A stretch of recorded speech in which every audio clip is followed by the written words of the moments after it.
Baik, pertama-tama terkait internet bisnis model itu sendiri, di mana diketahui bahwa setiap perusahaan yang mengeksploitasi internet harus memiliki internet bisnis model, karena hal ini berkaitan dengan bagaimana rencana jangka panjang perusahaan dalam penggunaan internet, utamanya untuk menghasilkan sejumlah keuntungan secara terus-menerus, juga perkembangan perusahaan ke depannya.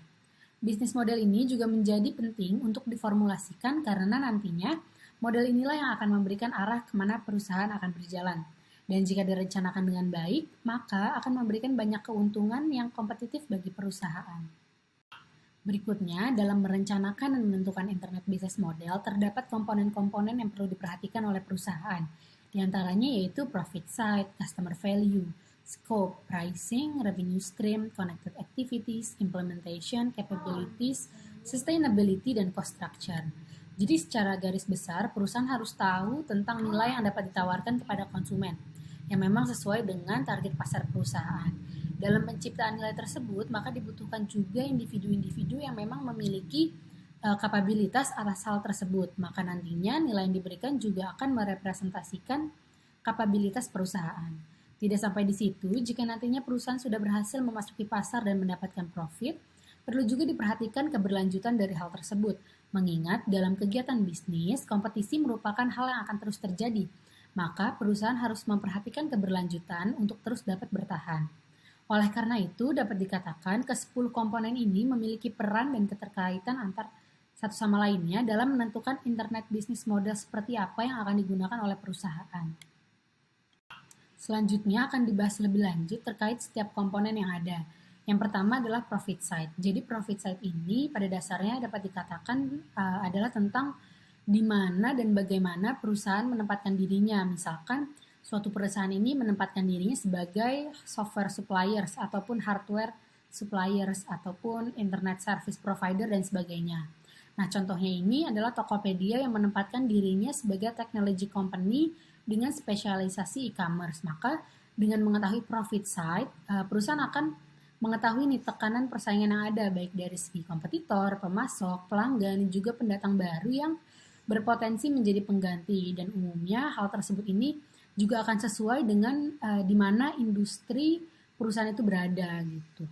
Lalu selanjutnya profit side ini juga dipengaruhi oleh beberapa hal yang akan terus berubah dari waktu ke waktunya. Misalkan pada tahun 2001 menjadi pemasok untuk perusahaan infrastruktur lebih menarik daripada menjadi pengecer online atau online retailer. Di mana pada era ini basis online ini sudah menjadi suatu hal yang memiliki nilai lebih daripada di masa sebelumnya. Nah, ini karena dipengaruhi oleh beberapa hal, yaitu jenis nilai yang ditawarkan, segmen pelanggan yang dikejar, lalu harga yang dibebankan, sumber pendapatannya, aktivitas yang dipilih untuk dilakukannya, kapabilitas, lalu tentang cara pengimplementasian model bisnisnya, seberapa berkelanjutan model bisnisnya, dan struktur biayanya.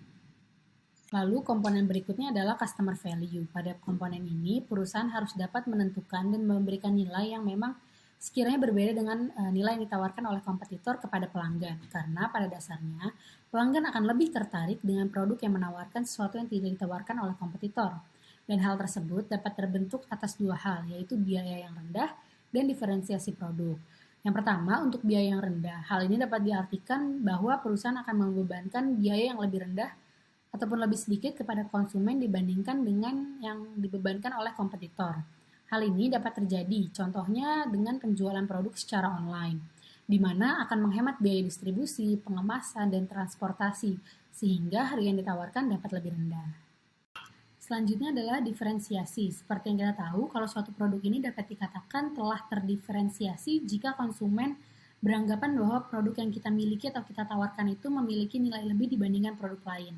Dan suatu produk pada dasarnya dapat didiferensiasi dalam beberapa aspeknya. Yang pertama adalah fitur produk.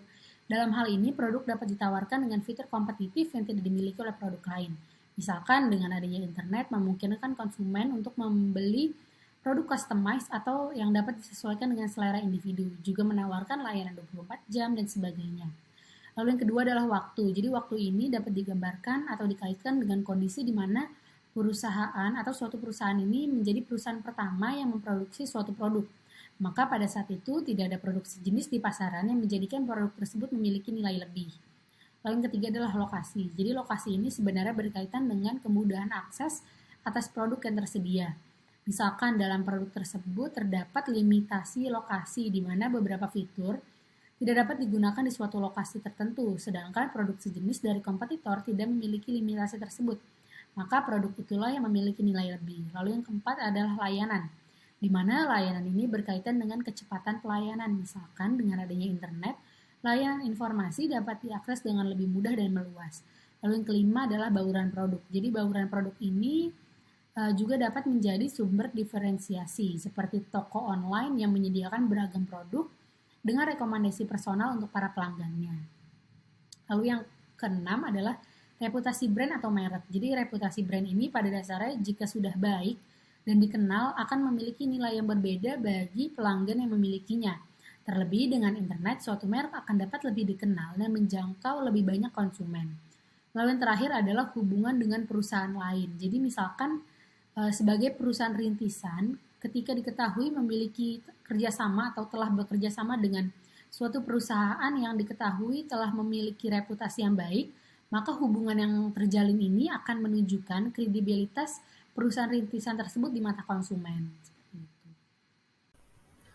Berikutnya adalah scope. Scope merupakan segmentasi pasar di mana produk atau jasa akan ditawarkan sesuai dengan target pasar yang berada di wilayah tersebut. Contohnya adalah Sosiola. Sosiola merupakan perusahaan yang menjual kosmetik di Indonesia. Skop dari Sosiola adalah wanita Indonesia dari kalangan ekonomi menengah ke bawah hingga kalangan atas. Nah, berikutnya adalah price atau harga.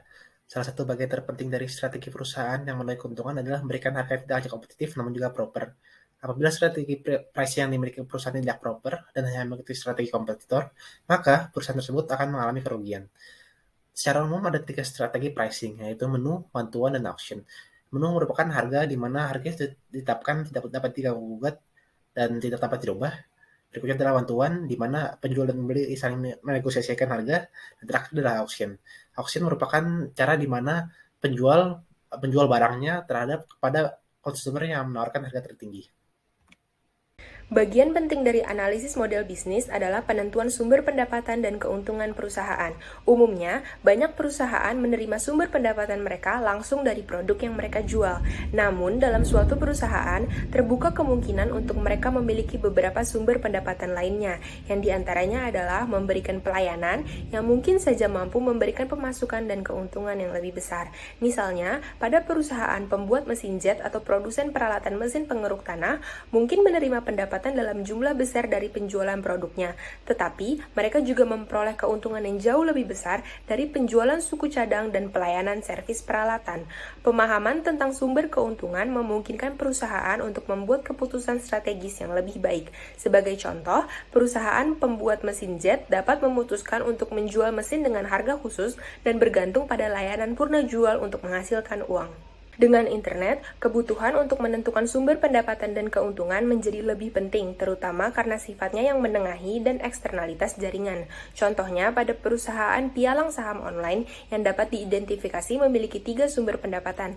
Yang pertama, komisi yang dikumpulkannya dari perdagangan saham yang dijalankan untuk klien.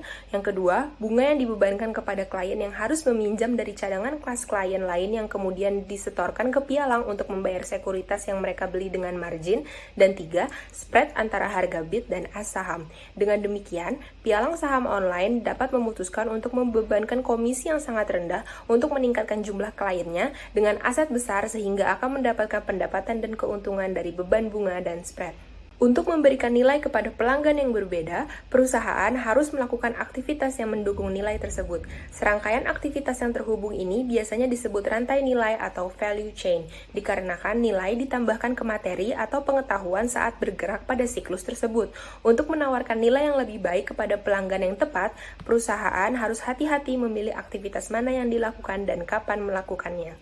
Dalam memilih aktivitas mana yang akan dilakukan, manajemen harus bertanya pada dirinya sendiri apakah aktivitas tersebut, yang pertama, konsisten dengan nilai pelanggan dan cakupan pelanggan yang dilayani, yang kedua, saling menguatkan, yang ketiga, bermanfaat mendorong keberhasilan industri, yang keempat, konsisten dengan kapabilitas khusus yang dimiliki atau ingin dibangun oleh perusahaan, dan yang kelima, membuat industri lebih menarik bagi perusahaan. Sedangkan dalam memilih kapan akan melakukan kegiatan, manajemen harus menanyakan apakah karakteristik industri pada tahap siklus hidup ini dan apa yang akan terjadi selanjutnya, apa yang dilakukan pesaing yang ada dan apa yang kemungkinan besar akan dilakukan oleh pesaing potensial, serta apakah kegiatannya konsisten dari waktu ke waktu.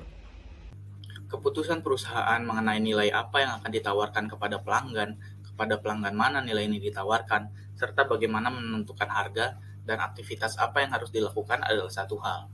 Nah, kami selanjutnya akan membahas peran, implementasi, dan menyoroti hubungan antara strategi, struktur, sistem, orang, dan lingkungan. Masuk di bagian struktur. Struktur perusahaan memberitahu kita siapa yang seharusnya melapor kepada siapa dan siapa yang bertanggung jawab atas apa, sehingga aktivitas yang dipilih oleh perusahaan untuk dilakukan dapat dilaksanakan. Nah, struktur organisasi ada beberapa variasi dari dua jenis utama, yaitu fungsional dan proyek. Dalam struktur organisasi fungsional, orang-orang dikelompokkan dan melakukan tugas mereka sesuai dengan fungsi tradisional seperti logistik, R&D, operasi, pemasaran, dan sebagainya. Nah, mereka mengelompokkan orang bersama-sama dengan kompetisi dan pengetahuan yang serupa, memungkinkan mereka untuk belajar dari satu sama lain dan meningkatkan stok pengetahuan perusahaan di bidang tertentu. Komunikasi sebagian besar bersifat vertikal, naik turun, dengan hierarki masing-masing fungsinya. Nah, kemudian dalam struktur organisasi proyek, karyawan diatur bukan berdasarkan area fungsional, tetapi oleh proyek yang mereka kerjakan. Misalnya, jika proyek adalah mengembangkan minivan, karyawan dari pemasaran, desain, manufaktur, mesin, dan fungsi terkait lainnya ditugaskan ke proyek dan bekerja untuk manajer proyek, bukan manajer fungsional mereka. Komunikasi di struktur ini sebagian besar bersifat lateral, keuntungannya untuk inovasi dari proyek tersebut. Struktur organisasi juga dapat dicirikan sebagai organik atau mekanistik. Kemudian kita akan memasuki bagian sistem. Nah, di perusahaan-perusahaan ini, sistem harus ada di mana informasi akan mengalir dalam waktu sesingkat mungkin ke target yang tepat untuk pengambilan keputusan. Selain sistem kinerja dan penghargaan, sistem aliran informasi juga sangat penting. Ini dapat dikelompokkan ke dalam teknologi informasi dan komunikasi dan tata letak fisik bangunan. Membangun sistem kontrol dan penghargaan untuk memotivasi karyawan dan membangun sistem informasi yang memberi mereka informasi terbaik untuk pengambilan keputusan adalah satu hal. Nah, apakah orang-orang ini termotivasi atau tidak, atau membuat keputusan yang tepat dengan informasi yang tersedia adalah hal lain. Ini adalah fungsi dari banyak pertanyaan, seperti apa yang diperlukan untuk memotivasi karyawan, sejauh mana karyawan memiliki pengetahuan yang mendukung berbagai aktivitas rantai nilai perusahaan, dan lain-lain. Kultur. Budaya organisasi merupakan sistem nilai bersama, seperti apa yang penting dan keyakinan tentang bagaimana sesuatu bekerja, yang berinteraksi dengan orang-orang organisasi, struktur organisasi, dan sistem untuk menghasilkan nama perilaku, seperti cara kita melakukan sesuatu di sekitar sini. Untuk menjalankan aktivitas bisnis, perusahaan membutuhkan sumber daya. Nah, sumber daya ini dapat dikelompokkan menjadi 3 jenis, yaitu yang pertama, sumber daya intangible atau tidak berwujud. Contohnya seperti yang terlihat di gambar, ada brand, patent, goodwill, dan juga knowledge. Lalu yang kedua, ada sumber daya intangible atau sumber daya yang berwujud. Contohnya adalah mesin untuk memproduksi, mobil, dan juga uang kas.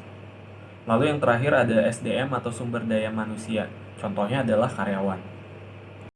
Selanjutnya kompetensi.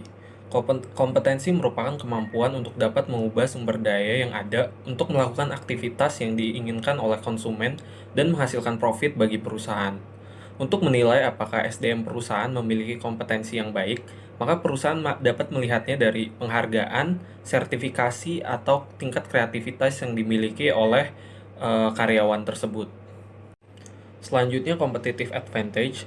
Dengan memiliki keunggulan kompetitif dari pesaing yang ada, perusahaan dapat menawarkan hal yang lebih baik daripada yang pesaing tawarkan. Nah, beberapa keunggulan kompetitif ini terdiri dari contohnya, yang pertama itu brand loyalty, yang kedua patents, yang ketiga disruptive teknologi, dan yang keempat cost leadership. Selanjutnya sustainability. Untuk menjaga keberlangsungan perusahaan dalam pasar, maka perusahaan harus melakukan beberapa hal untuk mencegah hal yang tidak diinginkan terjadi pada perusahaan mereka. Nah, ini dapat dilakukan dengan melakukan beberapa strategi. Yang pertama, blok strategi. Strategi ini dilakukan dengan menciptakan tembok penghalang di sekitar pasar produk untuk mencegah kompetitor lain masuk. Nah, Salah satu dari penerapan strategi ini adalah dengan melakukan paten, dengan mempunyai paten. Dengan adanya paten ini, maka perusahaan lain akan sulit untuk masuk ke pasar karena sudah dilindungi oleh paten. Yang kedua, run strategi. Melakukan strategi blocking terhadap kompetitor tidak akan selamanya berhasil. Alternatif yang bisa dilakukan oleh perusahaan adalah pergi dari segmen pasar tersebut sebelum kompetitor memasuki pasar tersebut. Yang ketiga atau yang terakhir, team up strategi. Datangnya kompetitor tidak selamanya berarti buruk. Daripada perusahaan melakukan persaingan yang akan berdampak kurang baik pada kedua perusahaan, ada kalanya lebih baik perusahaan dan pesaing membangun aliansi untuk bekerja sama menaklukkan pasar. Yang terakhir, cost structure. Menawarkan value customer ke pasar segmen yang berbeda, melakukan aktivitas nilai tambah, mengejar sumber pendapatan atau strategi penetapan harga yang berbeda, membangun kemampuan perusahaan, menjalankan model bisnis, dan mempertahankan persaingan perusahaan. Nah, semua kegiatan di atas itu membutuhkan dana. Untuk menjaga agar biaya ini tetap terkendali, perusahaan harus memiliki struktur biaya yang rendah. Secara umum, memiliki struktur biaya rendah memerlukan perhatian yang cermat terhadap komponen biaya dan memastikan bahwa mereka direncanakan dan dilaksanakan secara efisien. Jadi dalam memberikan nilai kepada pelanggan, penting untuk terus bertanya, berapa biaya untuk memberikan nilai tersebut? Berapa banyak biaya untuk mendapatkan pelanggan di setiap segmen pasar? Aktivitas mana yang lebih baik jika melakukan outsourcing dan mana yang harus tetap internal dan seterusnya.